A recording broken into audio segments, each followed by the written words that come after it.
ایک ایسا نبی جس کی موت کے بعد یہودیوں پر سب سے بڑا عذاب آیا، ایسا نبی جسے اللہ نے قرآن میں اپنی روح کہا ہے، جس کے نام پر دنیا کا سب سے بڑا مذہب قائم ہوا، ایک ایسا نبی جسے ایسے معجزے دیے گئے تھے جو کسی اور نبی کو نہیں دیے گئے، ایسا نبی جسے آسمانوں پر اٹھا لیا گیا اور ایک خاص وقت پر دوبارہ اس دنیا میں واپس بھیجا جائے گا۔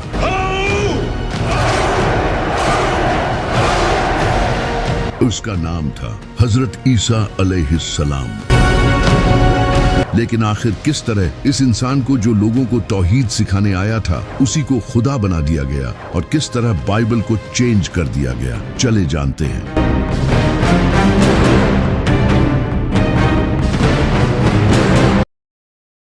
جب بنی اسرائیل کی حالت بہت ہی خراب ہو چکی تھی، ان کے اسکالرز کرپٹ ہو چکے تھے، انہوں نے کتابیں بدل دی تھی اور دنیاوی فائدے کے لیے دین بیچ رہے تھے۔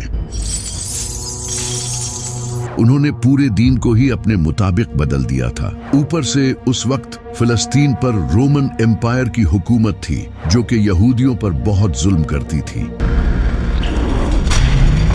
وہ ان سے بھاری ٹیکس لیتے تھے۔ ان سب کی حالت بہت خراب تھی، لیکن ان کی کتابوں میں ایک مسیحا کے آنے کا ذکر تھا جو انہیں اس ظلم سے آزاد کرے گا۔ تو اس وقت یہودی اس مسیحا کا انتظار کرنے لگے۔ وہ سمجھتے تھے کہ ان کا یہ مسیحا کسی پاورفل بادشاہ یا ایک واریر کی شکل میں آئے گا، لیکن اس کا الٹا ہوا۔ ایک دن ایک پاک دامن نیک عورت کے گھر حضرت جبرائیل ایک خوبصورت انسان کی شکل میں آئے۔ اس عورت کا نام تھا سیدہ مریم علیہ السلام، جو کہ حضرت زکریا علیہ السلام کی پرورش میں بڑی ہوئی تھی۔ حضرت جبرائیل نے انہیں کہا کہ اللہ آپ کو بغیر شادی کیے ایک عظیم بیٹا دے گا۔ سیدہ مریم کافی حیران ہوئی اور اس کے بعد وہ لوگوں سے دور کسی جگہ چلی گئی۔ جب انہیں شدید درد محسوس ہوتا تو وہ ایک کھجور کے درخت کے پاس چلی جاتی اور کہتی کاش اس سے پہلے مجھے موت آ جاتی، لیکن تبھی غیب سے ایک آواز آتی کہ غم نہ کرو، اور تبھی ان کے نیچے سے ایک پانی کا چشمہ پھوٹ پڑتا، اور جب وہ درخت کو ہلاتی تو تازہ کھجوریں گرتی جس سے انہیں حوصلہ ملتا۔ ان سب کے بعد پھر ایک دن حضرت عیسیٰ علیہ السلام کا جنم ہوا۔ سیدہ مریم انہیں لے کر واپس سے بستی میں لوگوں کے پاس چلی گئی، لیکن جیسے ہی ان لوگوں نے انہیں اس بچے کو تھامے ہوئے دیکھا تو انہوں نے ان پر برے الزام لگانا شروع کر دیے، اور ہر انسان ان پر چیخنے چلانے لگا۔ یہ دیکھ کر سیدہ مریم پریشان ہونے لگی، لیکن تبھی اللہ کی طرف سے ایک معجزہ ہوا اور ان کی گود میں وہ بچہ بولنا شروع ہو گیا۔ یہ سن کر وہاں سبھی لوگ خاموش ہو گئے، ان کے چہرے حیران اور پریشان تھے، اور اس سے سیدہ مریم کی پاک دامنی ثابت ہو گئی۔ اس کے بعد سیدہ مریم نے حضرت عیسیٰ علیہ السلام کی پرورش کی۔ وہ بچپن سے ہی ایک نیک اور سادہ شریف انسان تھے۔ وہ کم کھانا کھاتے تھے، سادہ کپڑے پہنتے تھے اور اپنا زیادہ وقت عبادتوں میں گزارتے تھے۔ وہ مٹی کے پرندے بنا کر اللہ کی مدد سے انہیں زندہ کر دیتے تھے۔ ان کے پاس اتنا علم تھا کہ صرف 12 سال کی عمر میں ہی وہ اس وقت کے بڑے ٹیچرز کے ساتھ ایسی ڈیبیٹس کرتے تھے کہ ان کی عقل دنگ رہ جاتی تھی۔ اللہ نے انہیں کئی معجزے دیے تھے۔ جب حضرت عیسیٰ علیہ السلام تھوڑے بڑے ہوئے تو انہوں نے اللہ کا پیغام لوگوں تک پہنچانا شروع کیا۔ وہ لوگوں کو توحید سکھانے لگے اور حضرت موسیٰ علیہ السلام کے بتائے لاز سکھانے لگے جنہیں ان پریسٹ نے بدل دیا تھا، اور لوگوں کو ایک دوسرے کے ساتھ اچھائی کرنے کی تعلیم دینے لگے۔ جب لوگ ان کی نبوت پر شک کرتے تو وہ انہیں معجزہ دکھاتے۔ وہ اندھوں اور بہروں کو اللہ کی مدد سے بالکل ٹھیک کر دیتے تھے اور مردوں کو اللہ کی مدد سے زندہ کر دیتے تھے۔ وہ مٹی کے پرندے بناتے اور ان میں پھونک مارتے تو وہ اڑنے لگتے، یہاں تک کہ وہ لوگوں کو یہ تک بتا دیتے تھے کہ انہوں نے کیا کھایا ہے اور اپنے گھروں میں کیا کیا جمع کر رکھا ہے۔ ایک بار تو ان سے کچھ لوگوں نے کہا کہ اگر آپ سچے ہیں تو آسمان سے ہمارے لیے کھانا منگوا دے۔ تبھی اللہ نے ان کے لیے آسمان سے ایک شاندار دعوت اتاری اور کہا کہ اگر اب بھی تم لوگ حق سے منہ موڑو گے تو تمہیں دردناک عذاب دیا جائے گا۔ لیکن جب اس وقت کے प्रीस्ट ने ये सब देखा तो वो जान गए कि इन सब से उनकी असलियत लोगों के सामने आ जाएगी। उन्होंने लोगों को बेवकूफ बनाकर जो दौलत जमा कर रखी थी, अब वो सब खतरे में थी। हजरत ईसा अलैहिस्सलाम ने इनकी करप्शन और मुनाफिकत लोगों के सामने लाना शुरू कर दी। इन सब के अलावा उस वक्त के लोग गुनाहों और दुनिया की लज्जतों में पड़ चुके थे और हजरत ईसा अलैहिस्सलाम इन्हें ये सब छोड़ने का कहते थे, लेकिन उन्होंने हक को छोड़कर दुनिया को चुना और हजरत ईसा अलैहिस्सलाम की बात नहीं मानी। लोगों ने भी हजरत ईसा अलैहिस्सलाम के ये सब मूजिज़े देखने के बाद भी उनसे और मूजिज़ों की डिमांड की। हजरत ईसा अलैहिस्सलाम इनकी बातों से बहुत गुस्सा हुए कि इन सब मूजिज़ों के बाद भी तुम्हारे दिल हक को तस्लीम नहीं कर रहे, क्योंकि यहूदियों को ये लगता था कि उनका ये मसीहा एक पावरफुल बादशाह की सूरत में बड़ी फौज लेकर उन्हें बचाने आएगा। Free men! जबकि हजरत ईसा अलैहिस्सलाम उनकी तरह ही एक आम इंसान थे, बल्कि वो तो और भी ज्यादा सादा जिंदगी गुजारते थे। उस वक्त फिलिस्तीन भी रोमन एम्पायर के अंडर था। जब रोमन एम्पायर के बादशाह ने ये देखा कि एक इंसान लोगों को इन्फ्लुएंस कर रहा है और लोग इसे फॉलो कर रहे हैं, तो ये उनकी हुकूमत के लिए भी एक बड़ा खतरा था। इसी का फायदा उठाकर कई यहूदी प्रीस्ट रोमन एम्पायर के पास गए और उन्हें हजरत ईसा अलैहिस्सलाम के खिलाफ उकसाया और कहा ये इंसान बादशाह बनना चाहता है और इसीलिए ये सब कर रहा है। इसके बाद उन प्रीस्ट ने रोमन बादशाह के साथ मिलकर हजरत ईसा अलैहिस्सलाम को कत्ल करने का प्लान बनाया। इसी दौरान हजरत ईसा अलैहिस्सलाम अपने सहाबा के साथ खाना खा रहे थे। तभी उन्होंने उनसे कहा कि तुम में से कोई एक इंसान मुझे धोखा देगा, और फिर ऐसा ही हुआ। इन्हीं में से एक इंसान कुछ पैसों के बदले फौजियों को उनके बाग ले आया और इसी पॉइंट पर अल्लाह ने हजरत ईसा अलैहिस्सलाम को आसमानों पर उठा लिया और एक सेम उन जैसा इंसान उनके सामने कर दिया, जिसके बारे में बहुत से स्कॉलर्स का कहना है कि ये वही इंसान था जिसने हजरत ईसा अलैहिस्सलाम को धोखा दिया था। जबकि कुछ का कहना है कि ये हजरत ईसा अलैहिस्सलाम के सहाबियों में से था और अल्लाह ने इसे इस सब्र के बदले जन्नत का वादा किया था। लेकिन इस सब के बाद यहूदियों ने इस इंसान को बुरी तरह टॉर्चर किया। उसे बाजार में जख्मी हालत में घुमाया और उसे गालियां दी। Get out! और उसके ऊपर एक लकड़ी का बना क्रॉस लाद दिया। इसके बाद उस क्रॉस पर उसके हाथ और पांव में कीलें ठोक दी और उस इंसान को जान से मार दिया गया। इसके बाद आसमान काला पड़ गया और एक खतरनाक जलजला आया।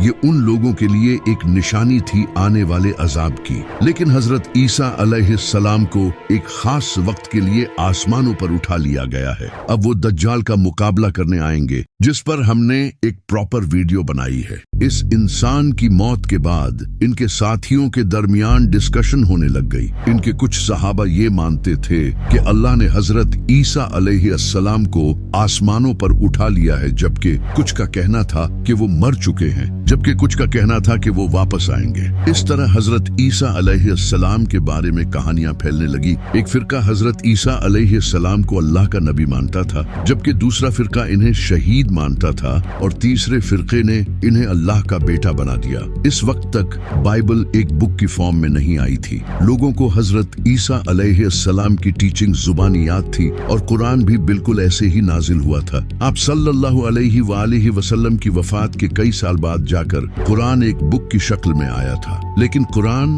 और बाइबल में फर्क ये था कि कुरान की प्रोटेक्शन की जिम्मेदारी अल्लाह ने अपने हाथ में ली थी और बाइबल के साथ ऐसा नहीं था। इस वजह से लोगों ने बाइबल को चेंज कर दिया। जब 70 ईस्वी में एक इंसान जो कि हजरत ईसा अलैहिस्सलाम के फॉलोअर्स से इतनी नफरत करता था कि उन्हें टॉर्चर करता और जेलों में डाल दिया करता था, इस इंसान का नाम था सॉल ऑफ टार्सिस।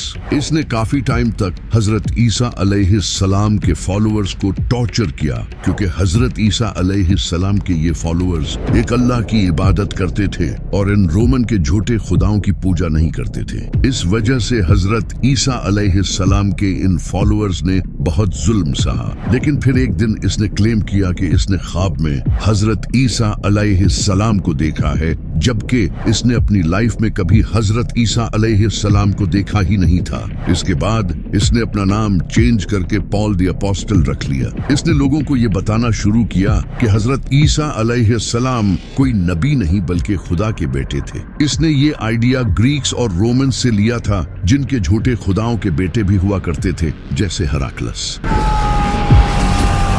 इसने इन आइडियाज से अपनी एक अलग ही क्रिश्चियनिटी बना ली, जिसे उस वक्त के लोग एक्सेप्ट करने लगे, क्योंकि वो पहले से ही ग्रीक्स और रोमन्स के इन कॉन्सेप्ट को मानते थे। तो ये नई टाइप की क्रिश्चियनिटी उन्हें रिलेटेबल लगी। पॉल ने लोगों से कहा कि जीसस ने अपनी जान की कुर्बानी इंसानियत के गुनाहों की माफी के लिए दी है। इनके तरीकों पर चलने की हमें कुछ खास जरूरत नहीं है, बल्कि हमें तो इनकी इस कुर्बानी को मानना है। यानी कि इस इंसान ने क्रिश्चियनिटी को ही बदल दिया था। इसने डिफरेंट चर्चेस को लेटर भेजे और बाइबल में अपने इन कॉन्सेप्ट्स को ऐड करवाया, जो कि बाद में जाकर न्यू टेस्टामेंट का हिस्सा बने। लेकिन जेरूसलम में हजरत ईसा अलैहिस्सलाम के कुछ फॉलोअर्स ने पॉल के इन आइडियाज को रिजेक्ट किया और उन्हें अल्लाह का एक नबी ही माना। इन्हीं लोगों में से एक हजरत ईसा अलैहिस्सलाम के भाई भी थे। लेकिन इनकी इन बातों की तरफ लोगों ने ध्यान नहीं दिया और पॉल की इस नई क्रिश्चियनिटी को लोगों ने एक्सेप्ट करना शुरू कर दिया और ये लोगों में फेमस हो गई। इस वक्त तक बाइबल को एक बुक की शक्ल दे दी गई थी और इसे हजरत ईसा अलैहिस्सलाम की वफात के 40 से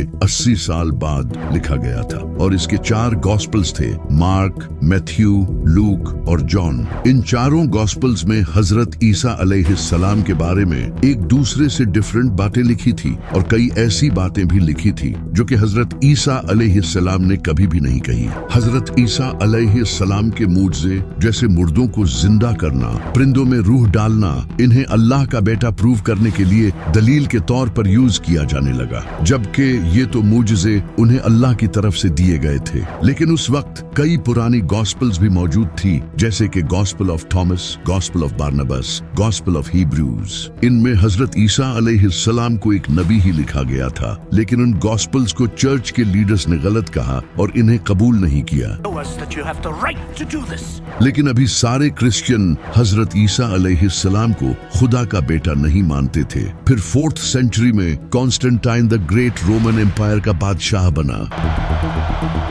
इस वक्त इसकी पूरी एम्पायर पॉलिटिक्स, जंग और रिलीजन की वजह से आपस में ही डिवाइड हो चुकी थी। तो इसने अपनी पूरी एम्पायर को यूनाइट करने के लिए लोगों को आजादी दे दी कि वो अपने रिलीजन को ओपनली फॉलो कर सकते हैं। ये पहली बार हुआ था कि क्रिश्चियनिटी भी एक रिलीजन बन चुकी थी जिसे लोग आजादी से फॉलो कर सकते थे। इससे पहले लोग क्रिश्चियंस पर जुल्म करते थे और इनके रिलीजन के भी खिलाफ थे। इस वक्त क्रिश्चियनिटी के 2 फिरके थे, एक जो हजरत ईसा अलैहिस्सलाम को नबी मानते थे, दूसरे जो इन्हें खुदा का बेटा मानते थे। इन्हीं फिरके में से एक इंसान खड़ा हुआ जिसका नाम था एरियस, जो कि लोगों को बताने लगा कि हजरत ईसा अलैहिस्सलाम अल्लाह के नबी थे, न कि उनके बेटे। इनकी बातों को कई लोगों का सपोर्ट भी मिला, लेकिन उस वक्त के चर्च के लीडर्स ने इसकी सख्त मुखालफत की, जो कि हजरत ईसा अलैहिस्सलाम को खुदा का बेटा मानते थे। इससे पूरी एम्पायर में कॉन्फ्लिक्ट पैदा हुआ और लोग एक दूसरे की मुखालफत करने लगे। जब कॉन्स्टेंटीन को यह पता चला तो इसने इस इश्यू को फौरन हल करने का सोचा, क्योंकि इसने लोगों को यूनाइट करने के लिए ही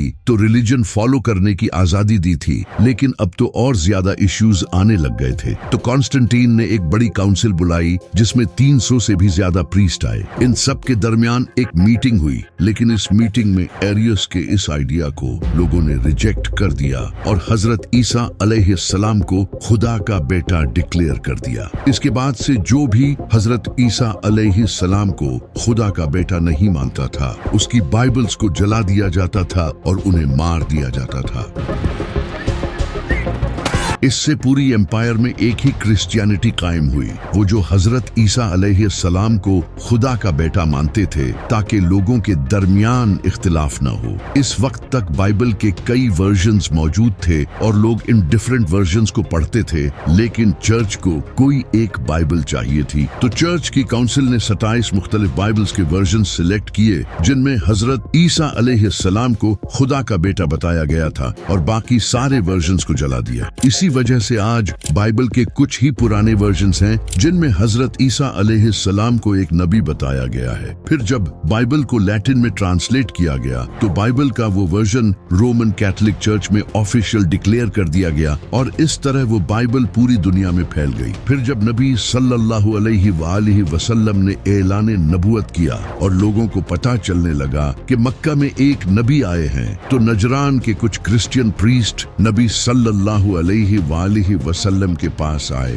उन्होंने नबी सल्लल्लाहु अलैहि वसल्लम के साथ डिबेट की, क्योंकि नबी सल्लल्लाहु अलैहि वसल्लम हजरत ईसा अलैहिस्सलाम को अल्लाह का नबी मानते थे, न कि अल्लाह का बेटा। आप सल्लल्लाहु अलैहि वसल्लम ने इनके सामने कुरान की आयत पेश की, लेकिन उन्होंने मानने से इनकार कर दिया। तो फिर अल्लाह ने नबी सल्लल्लाहु अलैहि वसल्लम से फरमाया कि आप अपने घर वालों को ले आएं और ये अपने घर वालों को फिर एक खुले मैदान में खड़े होकर अल्लाह से दुआ करें। जो सच्चा होगा उसकी दुआ कबूल होगी और जो झूठा होगा उस पर अल्लाह का अजाब नाजिल होगा। तो नबी सल्लल्लाहु अलैहि वसल्लम अपने साथ इमाम अली, सैयदा फातिमा, इमाम हसन और इमाम हुसैन को लेकर आए। लेकिन जब इन क्रिश्चियन प्रीस्ट ने दूर से इनको आते देखा तो इनमें से एक प्रीस्ट ने कहा, खुदा की कसम, मैं ऐसे चेहरे देख रहा हूं कि अगर ये अल्लाह से दुआ करें तो अल्लाह इनके लिए पहाड़ों को भी हिला देगा। इनसे डिबेट मत करो वरना हम तबाह हो जाएंगे। तो उन्होंने नबी सल्लल्लाहु अलैहि वसल्लम के साथ डर के मारे एग्रीमेंट कर लिया। हजरत ईसा अलैहिस्सलाम को कत्ल करने की साजिश यहूदियों की सबसे बड़ी गलती थी, क्योंकि हजरत ईसा अलैहिस्सलाम यहूदियों के लिए आखिरी मौका थे। अल्लाह ने उन्हें खुले मुजज़ों के साथ इनके पास भेजा था ताकि वो हक को कबूल कर लें। ऐसे मुजज़े किसी भी नबी को नहीं दिए गए थे, लेकिन उन्होंने ईमान लाने की बजाय इनकार कर दिया। फिर अल्लाह ने उन पर एक के बाद एक अजाब नाजिल किया। जब अल्लाह ने हजरत ईसा अलैहिस्सलाम को आसमानों पर उठा लिया तो कुछ टाइम बाद यहूदियों ने रोमन एम्पायर के खिलाफ बगावत शुरू कर दी, क्योंकि यहूदी खुद हुकूमत हासिल करना चाहते थे। यहूदियों ने यरूशलेम में रोमन्स को हराकर आजादी हासिल कर ली। जब उस वक्त के रोमन बादशाह नीरो को ये खबर मिली तो उसने अपने बेटे टाइटस को एक फौज के साथ यरूशलेम भेजा। टाइटस ने यरूशलेम को सीज कर लिया और शहर को फतह कर लिया। इसके बाद रोमन्स ने यहूदियों के टेम्पल को तबाह कर दिया